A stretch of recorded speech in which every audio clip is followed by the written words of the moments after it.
Okay, the regular meeting of the Painesville City Board of Education for October 14th, 2019 is now called to order. What, the chair? The chair is rocking. It's a rocking. Is this it? Sorry. Dr. Humphries. Here. Ms. Barzoni. Here. Ms. Remington. Present. Mr. Tackett. Here. Mr. Webster. Present. And if we will stand with the Pledge of Allegiance. I pledge Allegiance to the flag of the United States of America and to the republic for which it stands, one nation, under God, indivisible, with liberty and justice for all.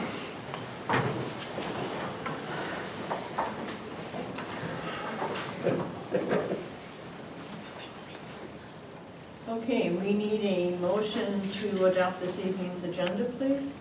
So moved. Second. Any discussion?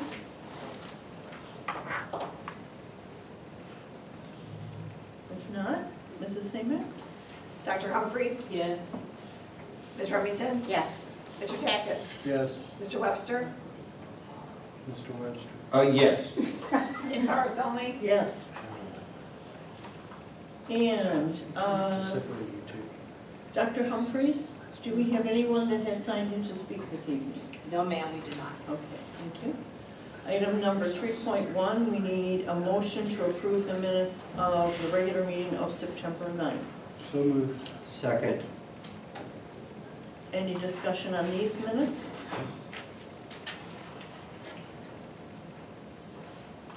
Mrs. Seaman? Ms. Remington. Yes. Mr. Tackett. Yes. Mr. Webster. Yes. Dr. Humphries. Ms. Barzoni. Yes. And Dr. Engelhardt? Sure. So, board meetings, as we know, are more than just opportunities to, or requirements to carry out the business of the district. They're also opportunities for us to recognize the work of our kids and our recognition of our families and also of our staff. And so last month, we kind of started a new program in which we recognize members of our staff, regardless of what position they may be in, for really going above and beyond in their duties. So we have another such presentation to make tonight. And I'll ask Ms. Camper to assist me with that.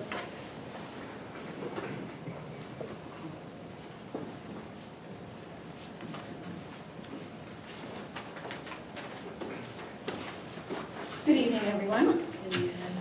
Tonight, we are here, beginning at this meeting, to recognize Deb Saracey for her exemplary service to Painesville City Schools. Deb has served in a wide variety of roles for over 20 years for Painesville City Schools, and most recently, she's joined the central office staff to work with the Curriculum and Human Resources Department. We would like to thank Deb this evening for going above and beyond every single day in her work. A component of Deb's work is to help potential employees, including substitute teachers and paraprofessionals, navigate the incredibly complex process required to be employed, even as a substitute. I've listened to her do this process. It is incredibly complicated what is now expected for particularly substitute employees. Deb has taken the time to help potential employees set up their personal email accounts, because that's kind of a requirement now, and we still have people out in the community who don't have an email, but now they do if they need Deb. She does that for some of them for their very first time. She tells them to come in and she will help them figure out how to set up the app on their phones, how to register for the acquired assessments and tests that they have to take through the ODE, and she even makes sure that they have a copy of the study guide so they're prepared to take the test. She assists all of our staff almost daily to navigate the digital platforms and system that seem to be foreign for some of our tech-challenged staff. I hear it every day. She has an everlasting patience and compassion for the people that she serves. Deb is also solely responsible for managing and scheduling all of our district-sponsored curriculum-based field trips. This involves planning for over 1,600 students to travel to over 12 different locations. This seems rather simple from the outside, but I can tell you it is a lot of planning, a lot of communication, and it's very intense to support all this work. And Deb does it with a smile. Deb has a deep love for our school and community, quite frankly, for the entire community, students past in particular.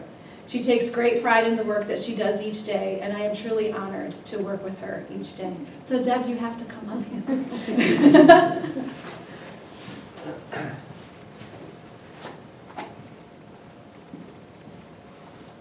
So Deb, I have a certificate presentation here, and it reads, in appreciation of your commitment to excellence and recognition of your leadership, teamwork, and dedication to the students and staff of Painesville City Local Schools as you consistently go the extra mile. We value your deep love for our school community and the pride that you take in your work for us. Okay. So congratulations.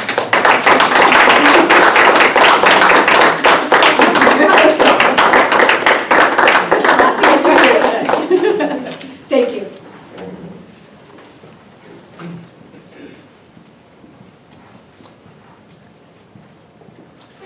So again, along with the many opportunities that we take to recognize the accomplishments of all of our kids, we're going to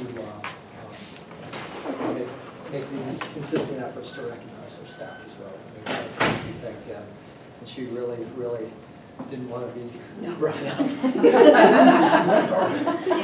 but we appreciate it very much. Okay, the next item is 5.1. Our next regular meeting is for Monday, November 4th. Note that it's the first Monday of the month instead of the second because of the Capital Conference in Columbus. That Mr. Webster and Dr. Humphreys and Dr. Engelhardt and Mrs. Samick will be attending this year. And bringing back all kinds of info. Okay, item 6.1, Ms. Remington, our legislative report. Yes. 10 pages. It's only 2.5 pages, and it's in font 14, so I can read it. This is as of the 30th of September from our fax and flash that OSBA provides for us. First, the House activity. The House passed House Bill 123, which requires public schools to implement certain programs on and provide instruction in suicide awareness and prevention and violence prevention. Now the bill will go to the Senate. The House Primary and Secondary Education Committee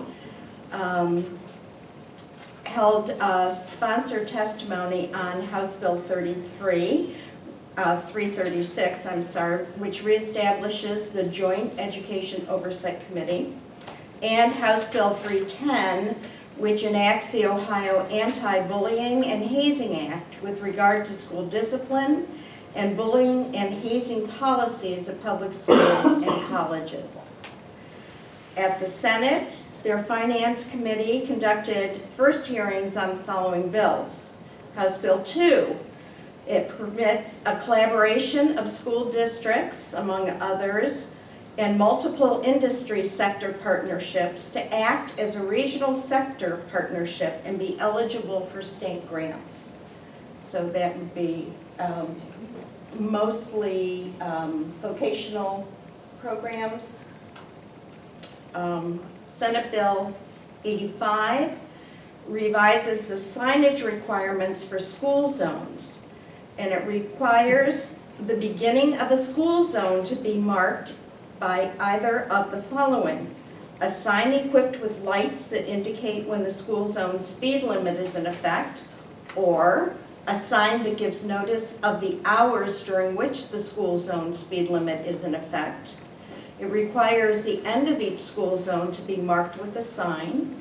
It requires the Director of Transportation to establish standards for school zone signs and lights. And it makes an appropriation based on money identified by the Director from the Highway Operating Fund to be used to pay for the necessary signage required by the bill. And I noticed we have all those things in place already, so we're good to go. The Senate Health, Human Services, and Medicaid Committee conducted a first hearing on Senate Bill 126, which appropriates $5 million to the Educational Service ESC, Center, to assist with hiring social workers or mental or behavioral health professionals, and to authorize a mental health professional to provide a crisis assessment to a suicidal minor without parental consent. As soon as practical after the crisis assessment, the mental health professional must make a good faith effort to notify the minor's parent, legal guardian, or custodian with that assessment. The State Judicial Committee conducted its first hearing on Senate Bill 144, which requires student instruction on the prevention of and disciplinary procedures for harassment, intimidation, or bullying, and to create the offense of aggravated bullying as a third-degree misdemeanor. The committee also conducted a second hearing on Senate Bill 118, which increases the penalty, I like this one, which increases the penalty for assault if the victim is acting as a sports official or the assault is committed in retaliation for the victim's action as a sports official. Interesting. The Senate Transportation, Commerce, and Workforce Committee conducted a first hearing on Senate Bill 134, which increases the penalties for the offense of improperly passing a stopped school bus. It also allows images captured by school bus cameras to be used as collaborating evidence for such an offense, and appropriates $250,000 in grant funding each year for purchasing and installing cameras on school buses. And House Bill 4, my goodness, requires the Governor's Office of Workforce Transformation to act as a liaison between the business community and the Ohio Department of Education or Chancellor of Higher Education with regards to industry-recognized credentials or certificate programs. And that is the legislative report for tonight. Mhm. Some of those items I thought were already Well, in place or they or could we're go ahead through of the game. House, you know, and have their readings, and then it has to be voted on, and then it goes to the Senate, and then they have their first readings, and then they have to approve it before it goes to the governor. So it's, you do hear it, you know, in multiple times because of the process in which everything has to go through in order for it to be approved. I mean, even the school zone stuff, that's Right. been, or maybe we've just been Ahead of the very game, good at yeah. ahead of the game. Well, I think there are some maybe more rural areas that don't have all that in place. And as you know, in the news, there have been several issues of close calls with children almost being hit, because I think there was one video at one point where the person went around the side and on the sidewalk to pass the bus as students were getting off the bus. So they're really starting to hammer people now for not stopping and not paying attention to the school bus issue.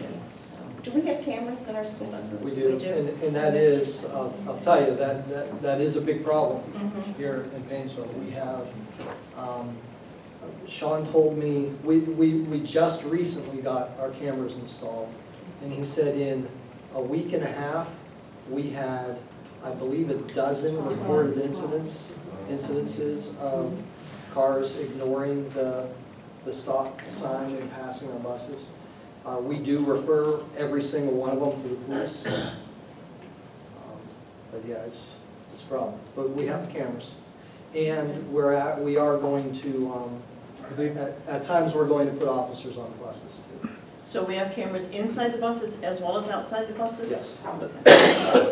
Are the incidents of passing, is it mostly on 4-lane roads or 2-lane roads, or it's both? I can't speak to that. I mean, if you look at where our buses go, it's not. Right, we don't have that many 4-lane roads, Yeah.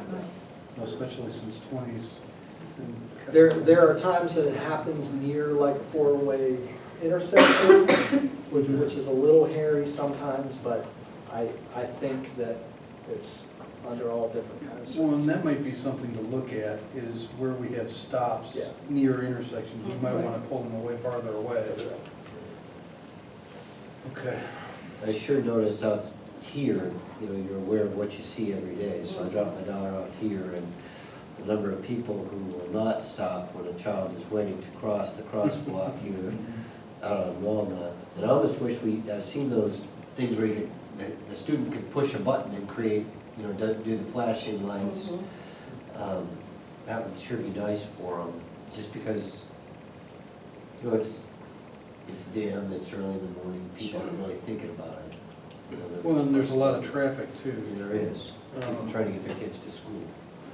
or just getting to work, yeah. Yeah. I don't think people realize that it is a law that you must stop if people are at a crosswalk and allow them to cross. I mean, it is, you know, against the law to make them wait while you go through, so. And we're talking about weather that isn't, you know, That's true.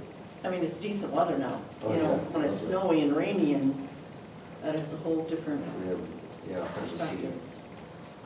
So, a lot of emphasis on the safety of our children riding buses. Thank you, Ms. Remington. You're welcome.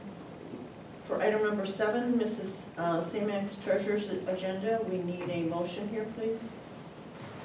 So moved. Second?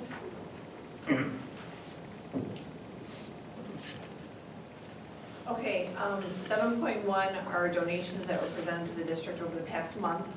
7.2 is revising the exempt salary schedule to allow for the changes that we're making at the board office that me and Dr. Engelhardt have kind of communicated to the board about that. And 7.3 is we are just starting the beginning stages of looking at refunding some of our bonds. So when we did our construction bonds years ago, you know, the interest rate was, I don't know what it was, but whatever. It's no different than refunding, like refinancing your mortgage. So they're looking at possibly doing up to $6.5 million of refunding our bonds to save our taxpayers some money. So they're just starting to crunch the numbers for me, so I don't know what savings we're looking at. But we have to have a board resolution for them to begin this process. So you can do a certain amount every so many years. So we're at that timeline right now. When I came on board, we did like all 30 million. We did chunks of 10 over 3 years. We did like, you know, 1 year we did 9, and second year we did 9, and so on and so forth. So we're just going through that process to get a better rate for our taxpayers to save that money. So I'll keep you posted as they keep me posted. Donations. There was a thing that was tied to the football team. I forget what for some reason, the company that does it, I can't think of it right now. Is that in here? For, you know, it's like every touchdown they score, you were able to donate set up X number of dollars for every, do you even know what I'm talking about? Okay. So like if we score a touchdown, you get like a free pizza. No, no, Is that what you're talking about? no, it's like, you know, when you would pledge to somebody for every mile they run, you'll get Oh, okay. $5 or whatever. Oh, like if the Cavs score over 100 points. No, No, it's You like get- if. no, it's not, I don't get anything out of it, they can take my money, but, Remember you got free windows if you went with, if you bought your windows from, this is not us, but you remember if you bought your windows from Window Nation or someplace, and the Indians got to the whatever, your windows were free? Remember that? Yeah, I didn't buy windows, gosh darn it, but I know what you mean.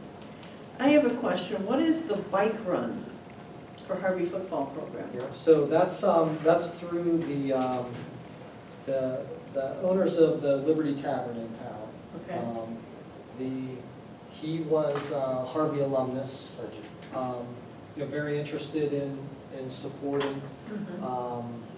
So they put on a poker run each year, and donate the proceeds of that to the program. Is that Okay. a motorcycle thing? or a Motorcycle. puppet? Okay. Liberty Disco, we refer to it. Across the street Yeah. from the elevator, right? Yeah. Yes. Actually, yeah. I had a question about that. You know, as we look at this salary schedule and what's the plan for training as an HR professional? I'm kind of curious what what our plan is to train somebody up so that we're ready to deal with HR issues as they come up. Are we gonna need to set aside some money for some additional training for Miss Irish, or are we thinking, tell me what you're thinking, because, Yeah, I think that that's going to be a long-term need. What I can say is, we already started sending Mike to training last year, okay, and he continues to be involved in the professional organizations and other training opportunities. from an HR Yeah, standpoint, from an just HR how standpoint. human resources management or something like that? Yeah, yeah, just kind of general human capital and as well as legal considerations. Reduction of risk. But it's going to be an ongoing need. I don't anticipate any massive investment in any particular time, but there are a lot of opportunities throughout the year, a number of really good opportunities throughout the year from different organizations that we'll take advantage of. And we do have professional development funds budgeted for that already that should be sufficient to keep on track. Are there other districts that are kind of following this model that you're aware of, or are we kind of breaking new ground here, not having an HR manager? There's still a Yeah, one. lot of districts without an HR manager. Yeah. You know, when I had kind of pushed getting an HR manager. Kind of? Yeah.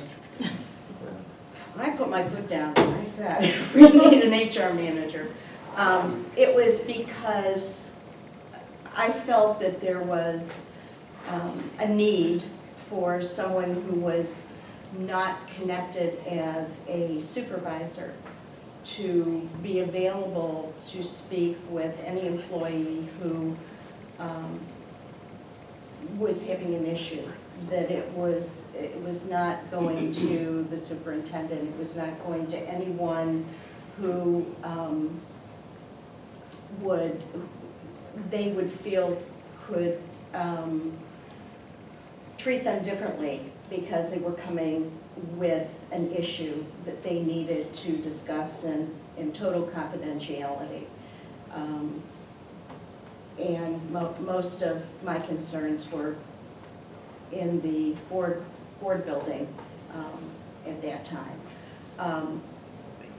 It still remains a concern for me when you go to someone who is an assistant superintendent or who is that closely connected to the superintendent, that ability to, really be open and honest and communicate those concerns without any retaliation, retribution. And I guess it's just something that I am curious about how that's going to be handled if people are going to, let's say they have a problem with another principal, how are they going to feel going to Michael, who oversees all the principals in the buildings, and, is that going to set up a situation where people are not going to feel free to go and talk about a situation? Not that we have one, but I'm just saying, I guess that's why I felt an HR person was important, because they're kind of separate but equal, you know what I mean? They still work with the team, but they're separate, and In addition to that, although I think that was the strongest motivation, I think that it was a very time-consuming job. Yes. You know, when Dr. Engelhardt was doing it as assistant Mhm. superintendent as part of his job description, Right. it took a lot of time. So we felt, and that was, what, 3 years ago? 2.5 years ago? We felt that it was crucial enough to have a full-time person. So I'm a little puzzled Yeah. too as to why we're moving in this direction. Steve, you have questions, I can see them. No, I just think that there's an opportunity for employee development, and I'm excited about that for Ms. Irish. She's a super capable person as she looks at this position. I just don't want to see HR put in the realm of personnel, because it does a lot more. There's a lot of risk mitigation opportunity for any organization. I mean, I think we have some advantages. We have really strong leadership. We've got deep leadership. Right. So I don't think we have problems. I don't think that this is a problematic approach. But I think that it would be helpful, you know, as you know, we identify what those opportunities are, because, you know, and make sure those skill sets are there, so that there's an opportunity for some of the skills that you talked about. Because, you know, you talk about, for example, the idea that an employee would come to and expect complete confidentiality. I mean, as an HR professional, I have people ask me that all the time, and I say, depends on what you have to tell me. Because there's lots of stuff you can tell me that I can't maintain confidentiality. The other question I had kind of around this, and I don't know if this was part of India's responsibility, but I've gained some awareness recently, is who's responsible for Title IX coordination for our organization? Yeah, it's, Mike is named as the Title IX coordinator? Okay. Mike's wearing a lot of hats over Yeah. there. Yeah, good thing you got a big You head. just, How you those just, shoulders are you you? needed to push that on, Yeah. just because you had to go through it, so now he has to. But the reality is, I mean, you might not recognize it or not, but we all do much more than most. Oh, sure. Oh, yeah. And it's just the nature of the beast. Right. It's just the demands of our organization are Mhm. such that it's not for the faint of heart. Yeah. And everybody on my team knows that Right. they have to work a lot harder than their counterparts in other places. Yeah. It's Well, just- I think that's understandable, and that's Right. great, we have those kind of people. I just think, I do think it's important that we get them those resources, and it's Yeah. not unusual. You know, oftentimes the treasurer ends up being the de facto HR manager, right? And even before India was reporting to you from that kind of standpoint. So I think as long as we get Ms. Irish the resources we need, the opportunities for development, I mean, I think it can be more rewarding for her and add greater value to the district. Yeah. So, Yeah. I don't And wanna she's drag still it out. reporting to you as your administrative assistant? so that's gonna be, Oh, see, that was my next question, because I saw that in Title IX. Yeah. Okay, so she's gonna have her own, okay, all right. Yeah, there's quite a bit of shifting, but again, it goes back to, you know, anytime that we have a departure Mhm. from a personnel standpoint, we have to consider every angle of the opportunity of what things Yeah, look like next. right. And especially when we're talking about personnel who are not directly working with kids. Mhm. We have to look at the big picture and say, Sure. is there the opportunity to be leaner here? And we believe that there was a strong opportunity too. And I strongly believe without skipping a beat in terms of, well, that might be going too far. It's, we have to pick up some extra things. But I believe it will be every bit as effective. okay. Are we still on the treasurer's agenda? We still We have are. donations. That was it. That's it for me. I don't have any other comments or questions. Okay, Mr. Tackett, Yes. Mr. Webster, Yes. Dr. Humphries, Ms. Remington, Yes. Ms. Powers Only, Yes. And then we have item 8, the treasurer's non-action items.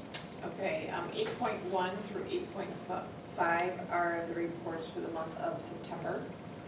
I feel like this is like the middle, I mean, it is the middle of October, so I feel like these are really old, but this is the meeting that we've had since then. So, I mean, everything is looking pretty good. This 8.5 report still has some bugs in it. I've talked to LGCA, they've talked to the state development team, so they're still working on that. So if anybody was to really dive into those numbers, they're still not 100% accurate, and it's beyond my control. It's a system glitch. But everything else is accurate and is running smoothly. We are working on getting kind of a platform to run over our new software design system that should streamline some processes for us too. And we're hoping to have that up and running, hopefully if all goes well, by January. How is it that there's no encumbrances on any of the line items? Which report are you looking at? The 8.5 report, the Yeah, because that's revenues the and one that's, expenditures. it's really got some major bugs.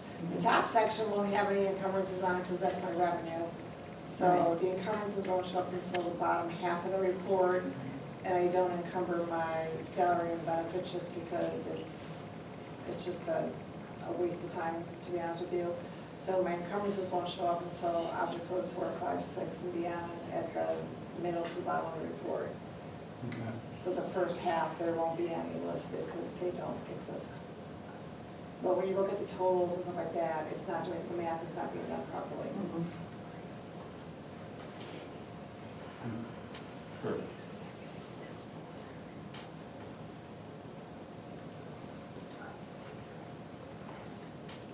Any other questions or comments?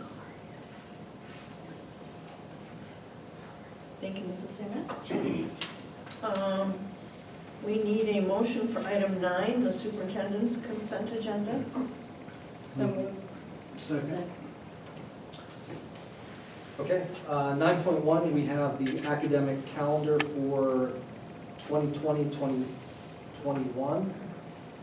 9.2, we have the academic calendar for 2021-2022. 9.3, we have an MOU with OPSI regarding nutrition services salaries. 9.4, we have an MOU with OPSI regarding vacated positions. 9.5, we have heritage field trips. 9.6, we have an agreement with Trumbull County. 9.7, we have an agreement with Great Lakes Biomedical. 9.8 is payment in lieu of transportation. 9.9 is an agreement with Orange City School District. 9.10 is an agreement with Crossroads Health. 9.11 is an agreement with ABA Outreach Services. And 9.12 is an agreement with Re-Education Services. May I just say how easy it was to read Heritage Middle School's field trip application? Point well taken. So I have a couple questions. One is, and I am not opposed to it, I'm in favor of it, the changes in the OPSI for nutrition classifications. What prompted that? It's, Sherry, chime in. It's been a long discussion. It's been Yes. asked many times. We, particularly when we started looking at our sub-rates, we said our sub-rates can only go up so high because they're going to start passing Our permanent that employees. class Okay. of Every class permanent one. employees. Okay. And we just, not only from a, recruitment and retention standpoint, but also frankly from providing a better living wage standpoint. Right, and also the aides in the lunchroom are, so the people that just walk around the lunchroom in our aides lunchroom are class 2, and the people that are actually working are class 1. We kind of thought that doesn't seem fair either. Okay. No. Well, and you said that we weren't in line with other districts either. No, not for what they're. So are we long overdue for this? I think so. I Okay. mean, it's one of those things, that. Well, labor market's shifting, right? Labor market's shifting right now. There's 3% unemployment, and so, just beyond doing the right thing, that's to maintain being competitive. Some of these could actually go and, work they get more at like McDonald's, depending on what shift they get. I mean, that's the reality of it. Mhm.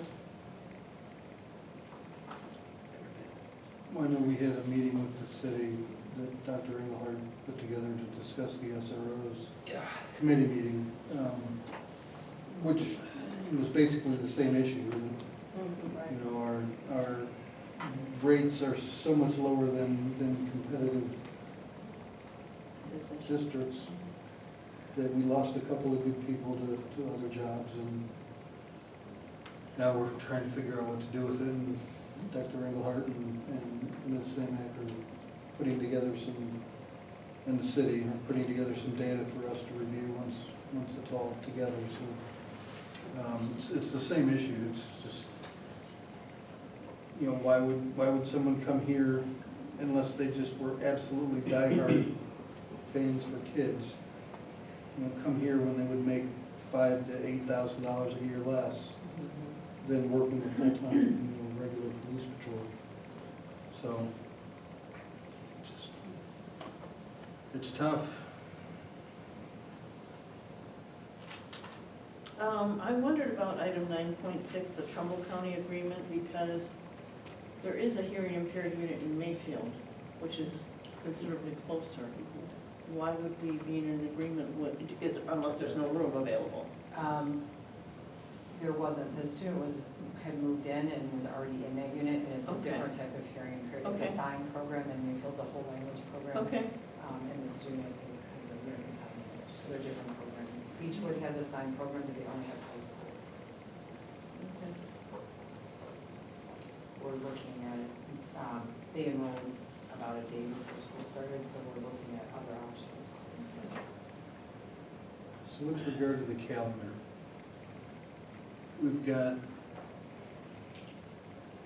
I guess, trying to understand the beginning of the school year where we've got the waiver day, teachers only, then teacher work day, then first day for 186 and 187 staff, and then all staff on the 19th.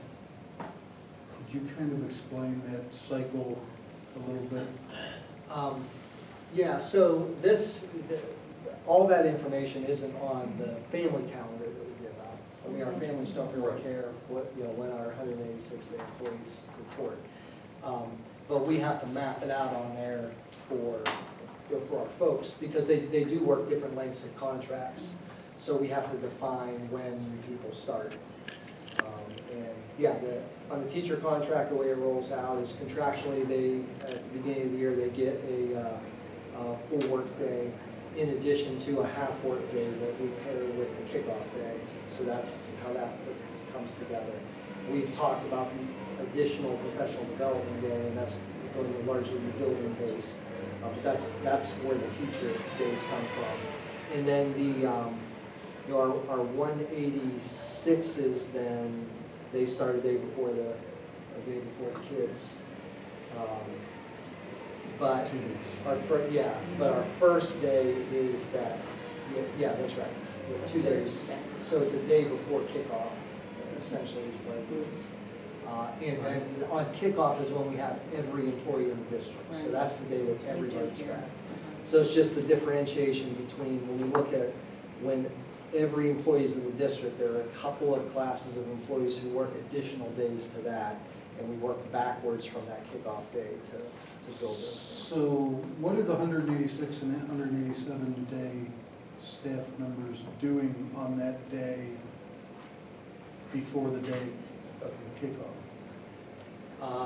That is, it's a work day. So it's set up in preparation. These So it's are- setting up classrooms, et cetera? Okay. Well, no, that's not teachers. These are non-teaching Well, staff. but there's paraprofessionals in there. Right. There are parapros? Yeah, so there are parapros who are working with their teachers there. It is attendance aides.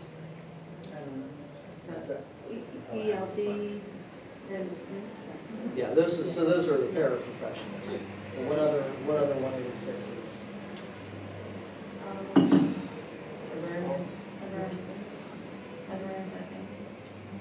Yeah, so librarians are doing classroom setup, just like everybody else. So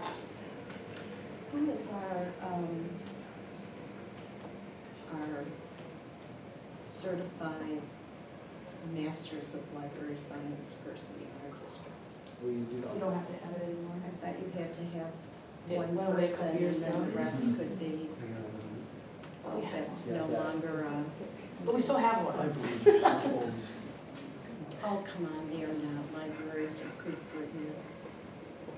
All kids should have to Yes, I be agree. made to go to libraries. Until they get to college, they Yeah. More than computers. work on computers.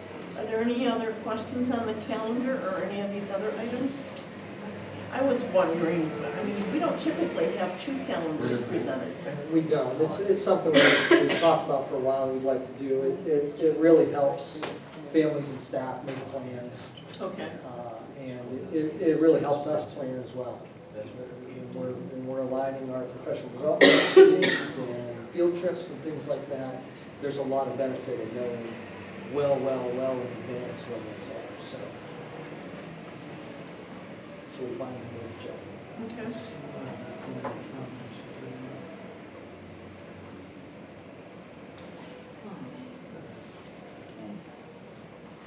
So how is this drug-free club going, Dr. Engelhardt? Exceeding expectations. Okay. We ended up with over 80 kids who signed up, and just tremendous participation from local businesses Okay. in terms of incentives. Mr. Patty and his classes made some great promo spots, and I mean, a lot of collaboration came around, and we've gotten high participation. And I think that it's something that as long as we're able to sustain it, I think it's only going to grow. And what are the local businesses doing as incentives for the kids? It differs from place by place. Sometimes it's, X% off of your order. Okay. Sometimes it's buy one, get one free. I can't remember. the So do they have a specifics. card to present? So the kids will have a incentive card, Okay. and it has all the participating businesses on the back. And, yeah, so they'll present their card and they'll give a discount.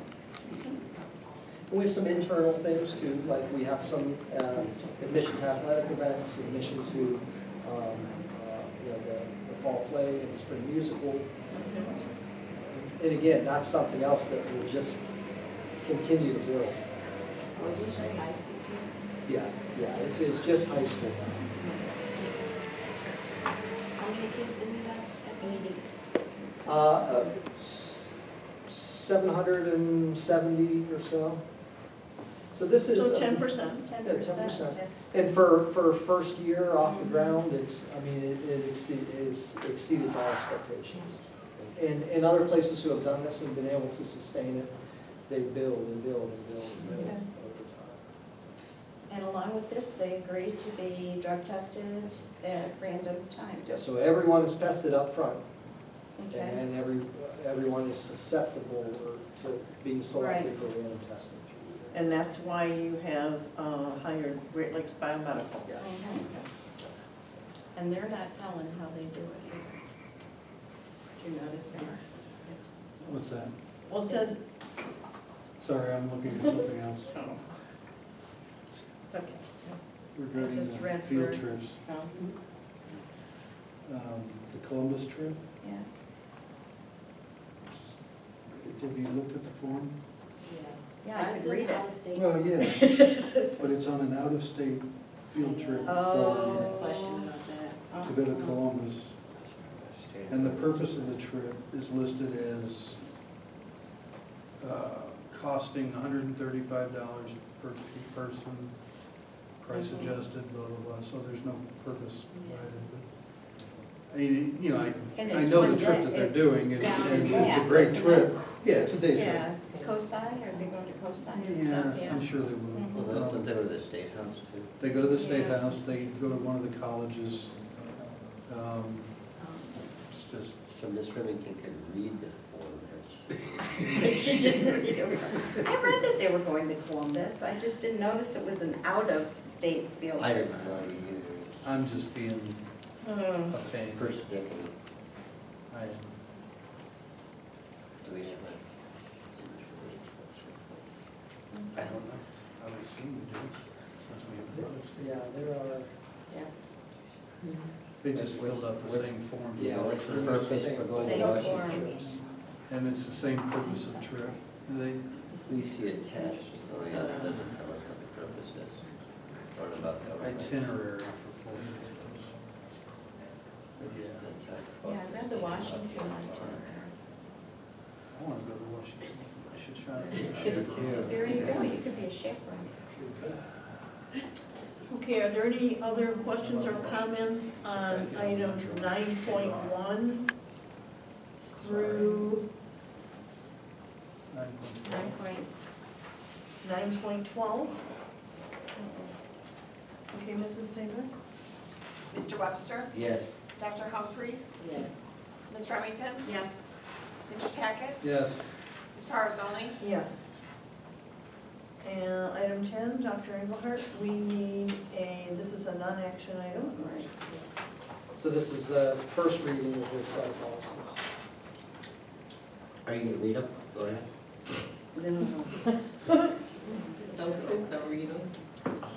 You know, I do have a comment on, I'm not sure which policy it is. It's on mental health and all that stuff, but, you know, we're right on the mark with suicide prevention, mental health issues, all those things, but I would also like to see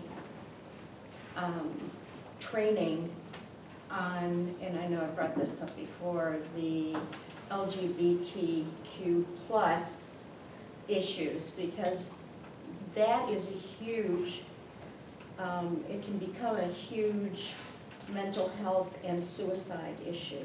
I think something like 40% of students who identify in one of those areas is likely to commit suicide. What do you mean when you're talking about training? Well, you know, it's saying education on mental health and on But you're suicide talking prevention. training for staff or for students? Yeah, I think staff, first of all, I think that would be critical. And then, you know, perhaps in the same way we talk to students about mental health issues and suicide issues, if our staff were more aware of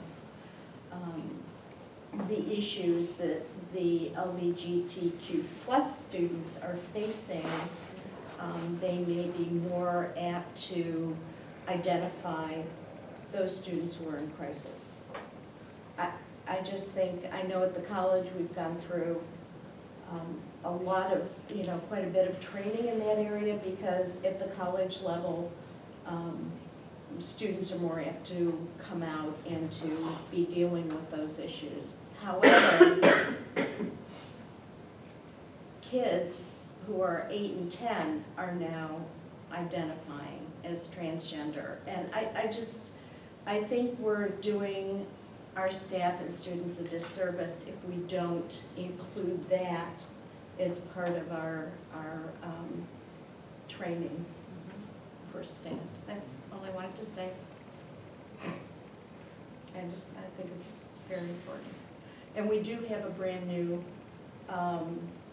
Lake County Allies group. I think I gave you Benny's name, that is trying to, you know, get started and be a place where students can go and be comfortable, a safe zone where they can discuss their issues and things. So, you know, just allowing our students to know that that's available as well, I think is important. Steve, wasn't that also a part of what your church did that one weekend? Yes. Okay. Yeah. The St. James community, School? yeah. And the Lake County Allies was very involved in that. And so,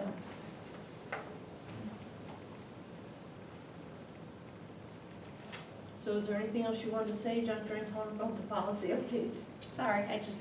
thought Kind I'd of is throw what it that is. in. Yeah. Actually, these, I mean, it's a long list, Mhm. but there aren't a ton of changes to Yeah. practice Yeah. based on what's in there. It's a lot of updating language. Mhm. Well, to what Steve was mentioning earlier about the tobacco use, I saw it, it's Policies. actually covered. Mhm. Yeah, so it's talks about the FDA, because the one I read didn't cover it. yeah, so one of them There are does. It like says 500. specifically, it Yes. describes what it describes as tobacco, which is anything that's got nicotine or a nicotine delivery system, but then it excludes any FDA-approved Does not include any medication. cessation. Yeah, products. cessation products, so Okay. Okay. it's good. All right. So a patch or Yeah, you would gum. think that Yeah. they wouldn't have missed it, Approved. or shouldn't have missed You're smart to tell you. it. No, they're not. Okay, item 11, personnel, we need a motion here, please. So moved. Okay, 11.1, we have resignation, termination. 11.2 is employment. 11.3 is change of assignment. 11.4 is leaves. 11.5 is extended time. 11.6 is stipends. 11.7 is classified substitute pay rate. 11.8 is certified substitutes. 11.9 is classified substitutes. 11.10 is sports gate help. And 11.11 is supplemental pupil activity contracts. Please tell me if this is too personal of a question, but, oh, do we have a motion first? No. Yeah, Oh, we okay. are- Why are the maternity leaves without pay? So if they don't have enough time, or they ask for above and beyond what's required. So there's a requirement within FMLA that they have to have worked for the school district or for the employing organization for a year and have Right, worked at least 12 1,250 hours within the preceding 12 months. Gotcha. So was the nutrition staff getting an increase? And was it the classified substitute rate of pay was increased also? Yeah. Is there any discussion about certified subs being increased? Because are we competitive in that area? Yeah, our certified sub rates are on par. Okay. We found that our classified sub rates were well below for the area. Okay. And our certified subs make what, $100 a day? Can I ask a question? Do we really have, we have a head wrestling coach, we have a freshman JV coach, we have an assistant wrestling coach. Do we really have a freshman JV program for wrestling? Because in my experience, it's all pretty much one. Those are positions that, you know, Or negotiate? well, Are they we, negotiable? I mean, there has to be a demonstrated need. Okay. I can't speak specifically to wrestling. Okay. I'm not certain. I just kind of start to wonder. I thought that, because I remember bringing this up a couple of years ago, if each sport had to have a coach. It didn't matter if you had one person in that sport, or if you had 20 people in that sport. You still had to have a head coach, which I had questioned at that point, and I was told that that had been a negotiated, that that's the way it was.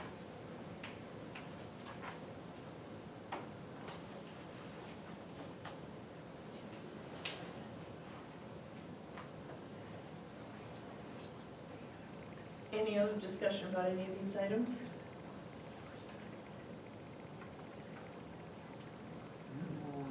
Mrs. Seaman?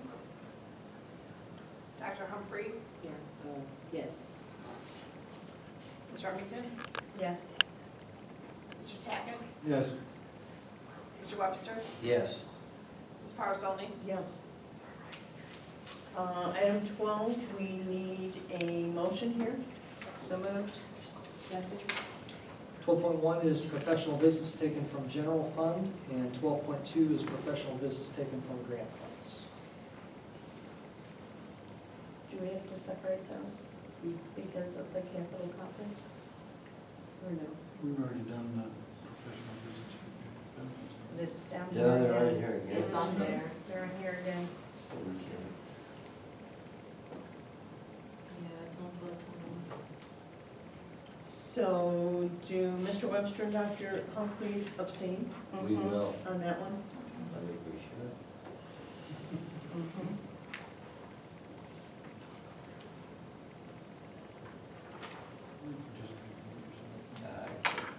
Any other discussion? Ms. Remington? Yes. Mr. Tackett? Yes. Mr. Webster? Abstain. Dr. Humphries? Abstain. Ms. Powers only? Yes. And Dr. Humphries, did anyone sign in to speak on non-agenda items? No one is signed. Item 14.1, recognizing positive moments and/or events. I'm gonna have to get Tracy.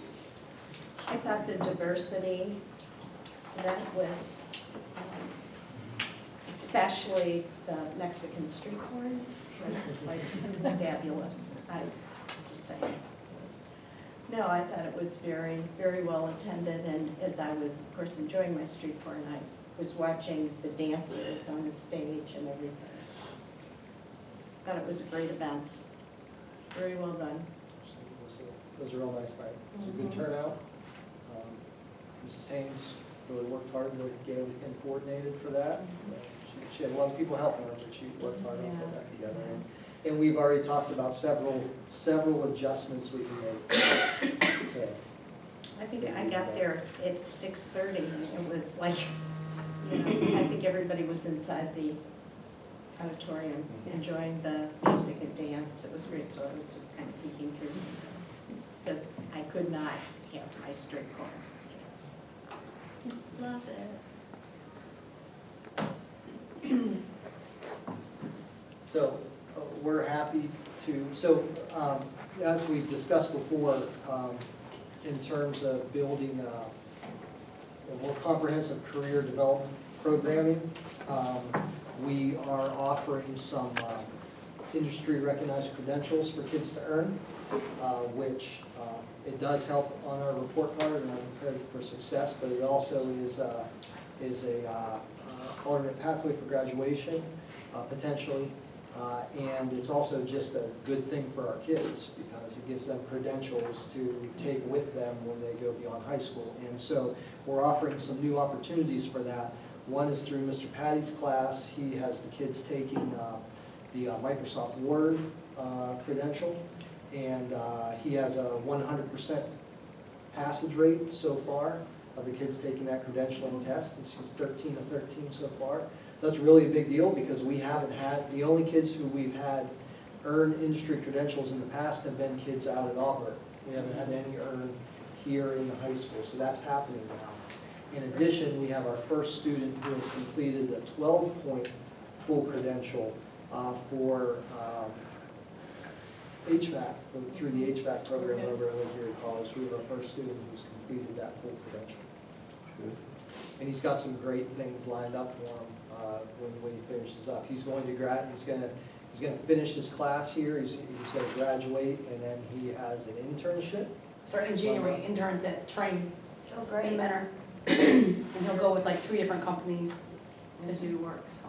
So we're really excited to see those things really taking hold, and they're really good opportunities for kids. Yeah, I think that's critical. Obviously I work for a college, but I think it's so important that our students realize that being in the trades is a very honorable profession.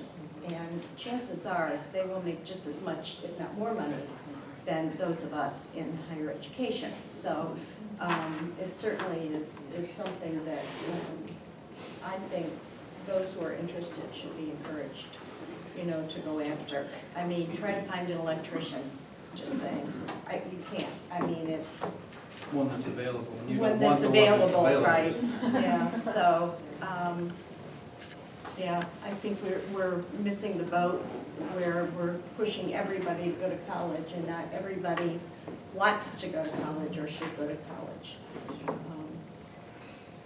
And the industries are really, hurting because they don't have, skilled people to come and work for them. So,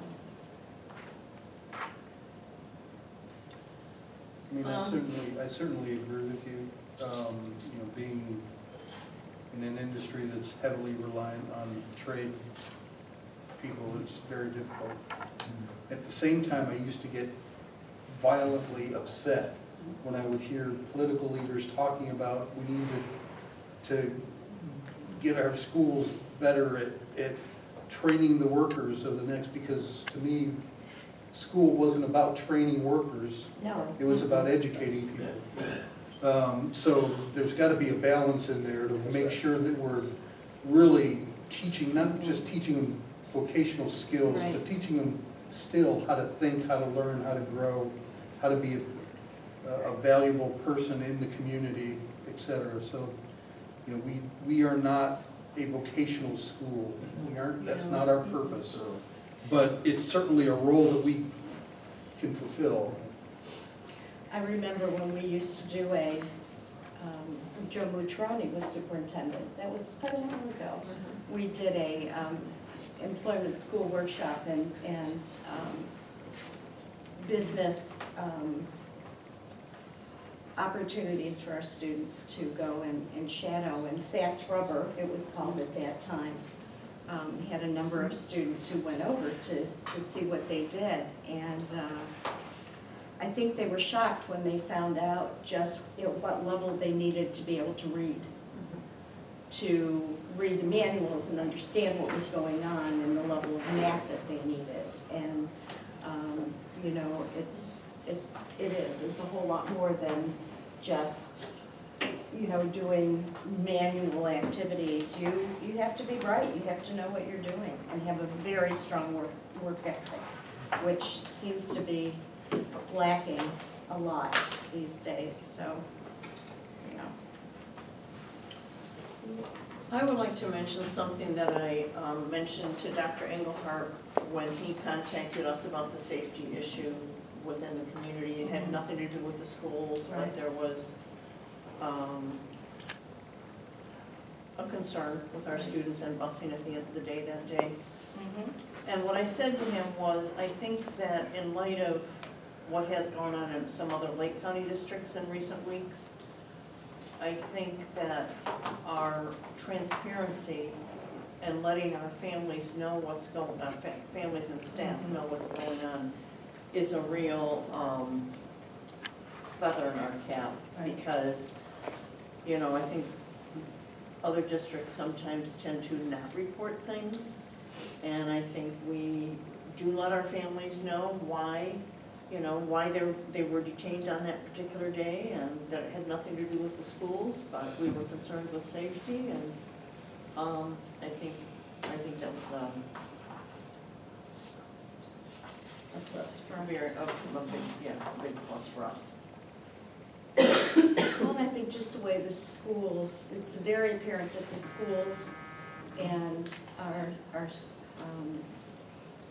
police department in the city, how closely we do work together, that we are a real partnership, and that we do work together to provide the safest environment for our students, regardless of what it is. Absolutely. And, a big part of that is certainly Dr. Engelhardt, but a big part of that is Chief Waterman. Yeah. He is such a good partner to work with. He's really outstanding. Yeah. Well, and, As is our Desire city Woman. manager, Yeah, I was gonna she's- say. They're, Yeah. she's put together a great team. Mhm. And it's really nice to be engaged in some of the things that we're working on. He's very active in the community engagement team, as is Doug Lewis, and, it's great. They aren't just there, they're really interested and engaged, and it's nice. The only other thing that I have, I think, is We will have our community conversations event 1 week from today. It's going to be on Monday the 21st, 6 to 8 o'clock at the Morse Avenue Community Center. That's an open invitation to any community members, any stakeholders to be part of our discussion of community engagement planning and action. Can you typically have 20, 25 people in attendance? Yeah, we had 30 plus at each of our 2 events last year.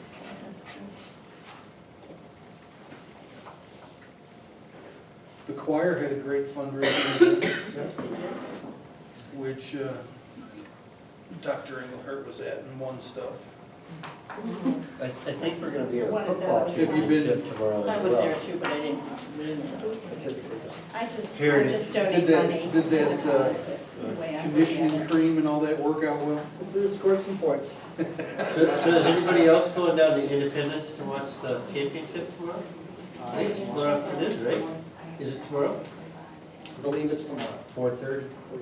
Independence High School. I'm not able to. No. I'm leaving. Okay, we need a motion to adjourn? So I'll call moved. Jim. Second? Already packed. Huh? I'm already packed. Where's my desk? All in favor? Yes.